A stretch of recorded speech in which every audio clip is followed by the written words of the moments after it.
जय श्री कृष्णा। आप सबका हमारे YouTube चैनल लट्टू दीवानी पर बहुत बहुत स्वागत है। ऐसा देखने में आया है कि कई लोगों के मन में ये प्रश्न उठ जाता है कि एक व्यक्ति ऐसा है जो कभी पूजा पाठ नहीं करता लेकिन आराम से अपनी जिंदगी बसर करता है, वहीं दूसरा व्यक्ति सच्चे मन से भगवान की पूजा करता है, दिन रात उनको याद करता है, लेकिन फिर भी बहुत कष्ट और दुख उठाता है।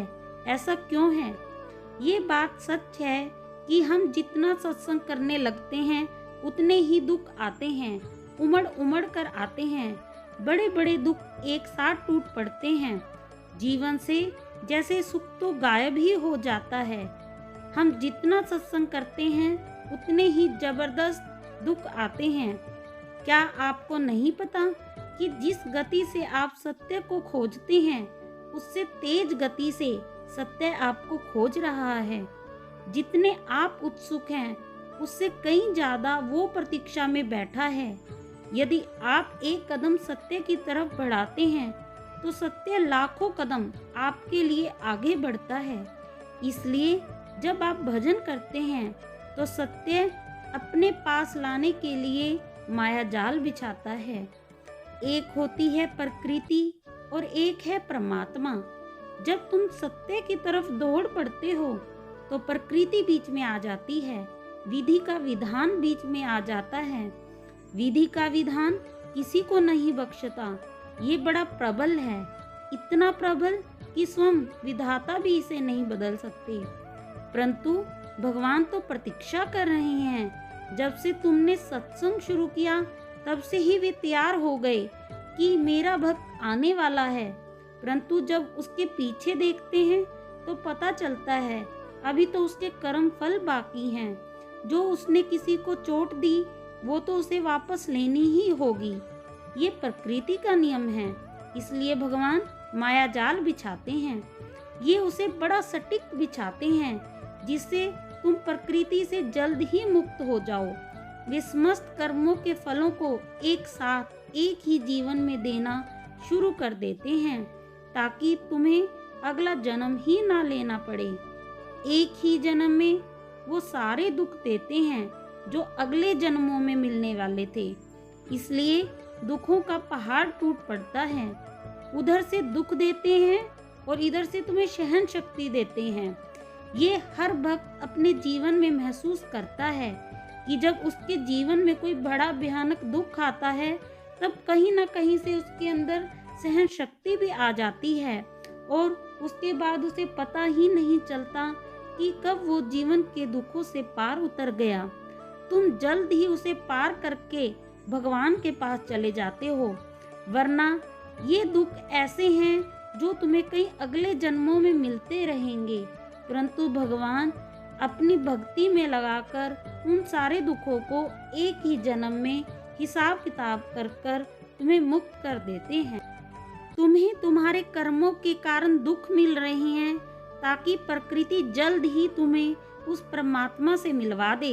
इसलिए तुम जितना सत्संग करोगे उतनी जल्दी ही कर्म फल के दुख आएंगे। यही जीवन का सच है और तुम इसी जीवन में भोग कर प्रकृति से परे उस परमात्मा के पास चले जाओगे। सन 2005 के लगभग की बात है। एक स्वामी जी थे, बड़े गजब थे। एक दिन उनको किसी छोटे से कीड़े ने गले में बड़ी दिक्कत कर दी। उनके भक्तों ने अमेरिका से इलाज करवाने की सलाह दी। वे नहीं माने, कहने लगे जो होना है हो जाएगा। परंतु भक्त कहाँ मानते।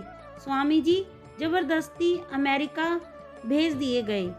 उन्होंने बहुत मना किया परंतु भक्त एक ना माने। ऑपरेशन शुरू हुआ। कई प्रयास के बाद डॉक्टर ने वह कीड़ा निकाल दिया। स्वामी जी ने डॉक्टर से कहा कि वो कीड़ा मुझे दिखा दो। डॉक्टर ने दिखा दिया। अब स्वामी जी कहने लगे कि अब इस कीड़े को वहीं डाल दो जहां पर ये पहले था, मेरे गले में। डॉक्टर बड़े हैरान हुए, कहने लगे ये क्या कह रहे हो, मरना चाहते हो?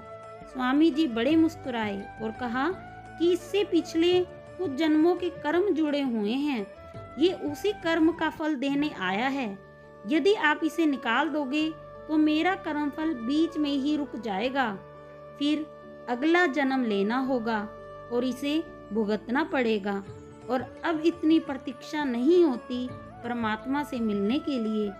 परमात्मा प्रतीक्षा कर रहे हैं। यदि एक जन्म और लिया तो वे मेरे लिए व्याकुल हो जाएंगे।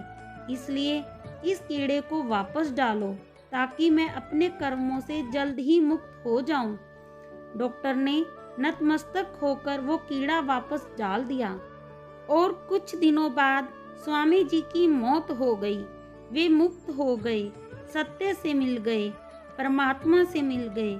इसलिए ये मत सोचना कि भगवान तुम्हारी सुनता ही नहीं, बल्कि जब सत्संग आरंभ हो जाता है, जीवन में भजन आरंभ हो जाता है, भगवान से प्रेम होने लगता है और दुख मिलना शुरू हो जाए तो समझ जाना कि तैयारियां शुरू हो गई।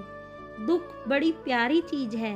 यदि तुम सत्संग नहीं करते, भजन नहीं करते, तो भी तुम्हें दुख तो मिलेगा ही। तुम्हारा कर्मफल तुम्हें भोगना पड़ेगा ही। वो दुख तुम्हें बार बार सत्य की तरफ बढ़ने के लिए प्रेरणा देगा। तुम यदि छोटे दुख से नहीं समझोगे तो बड़ा दंड मिलेगा।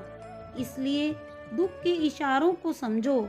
जब बिना कारण ही मन दुखी होने लगे तो समझ लेना अब सत्य की दृष्टि तुम पर पड़ रही है। अब तुम सतर्क हो जाना, सावधान हो जाना। जय श्री राधे, जय श्री कृष्णा।